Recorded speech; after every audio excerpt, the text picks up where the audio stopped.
hello बंधु बान्धवসকল मोर YouTube channel अन्नता video आपलोक स्वागत इतिमध्ये आपलोके thumbnail लिखि निश्चय गमे पाइছে অসমৰ জাতীয়তাবাদী কণ্ঠ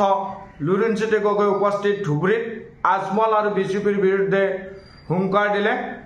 ৰকিবুল হুছেইনৰ প্ৰচাৰ সভাৰ পৰা আৰু ইতিমধ্যে থাম্বনেল লিখি গমে পাইছে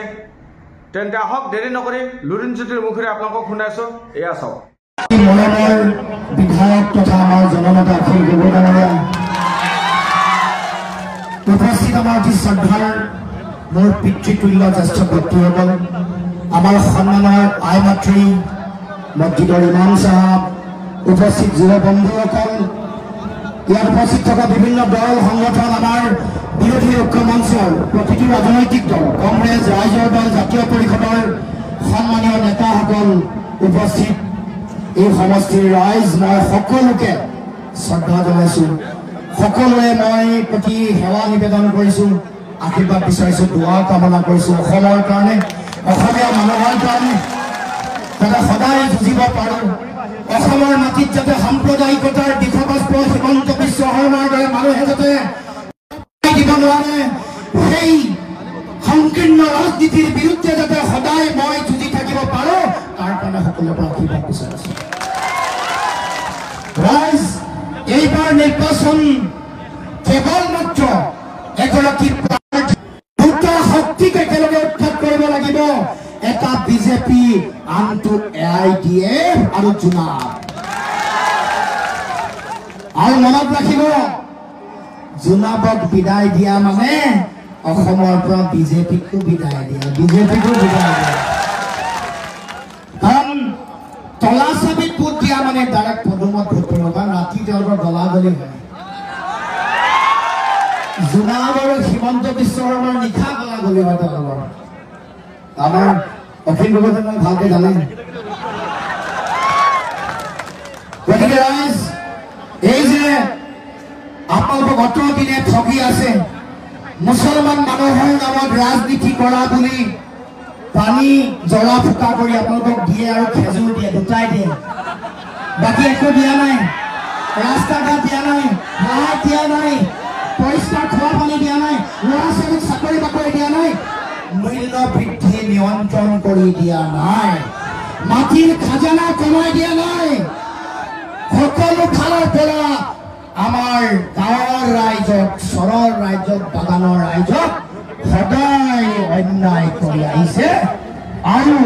আমাৰ দুখীয়া খাটি খোৱা মেহনতি জনতাৰ তেজ শুহি খাই খাই চৰকাৰ চলাই আছে গতিকে ৰাইজ বিজেপিক আৰু হিমন্ত বিশ্ব শৰ্মাক অসমৰ পৰা পুলিয়ে টুকাই উৎখাত কৰিব লাগে নে নালাগে আৰু যদি লাগে তেতিয়াহ'লে 7 তাৰিখে সকলোৱে শপত লওক সকলোৱে অংগীকাৰ কৰক যে মোৰ অসমৰ মাটিৰ পৰা ধুবুৰীৰ পৰা সাম্প্ৰদায়িক শক্তিক পুলিয়ে টুকাই উৎখাত কৰি ব্ৰহ্মপুত্ৰ দলিয়াই পেলাম গতিকে এইবাৰৰ এই নিৰ্বাচন ভোট হ'ব তাৰ বিৰুদ্ধে আপোনালোকে যুঁজিছিল আমি যুঁজিছিলো আৰু আপোনালোকে জানে যে যিদিনাখন তাৰ বিৰুদ্ধে ভোটদান হৈছিল সেই দিনটোত আমাৰ আজমল চাহাবে বিজেপিৰ লগত গোপনে মিতিৰালি কৰি লোকসভাৰ পৰা পলাই দিলে ভোটদান নকৰিলে বুজাব খুজিছে যে মই ইফালেও নাই সিফালেও নাই এই যিটো 2 নম্বৰী কথা এই 2 নম্বৰী কথা না আপোনালোকে সহ্য কৰিব পাৰে না মই সহ্য কৰিব পাৰোঁ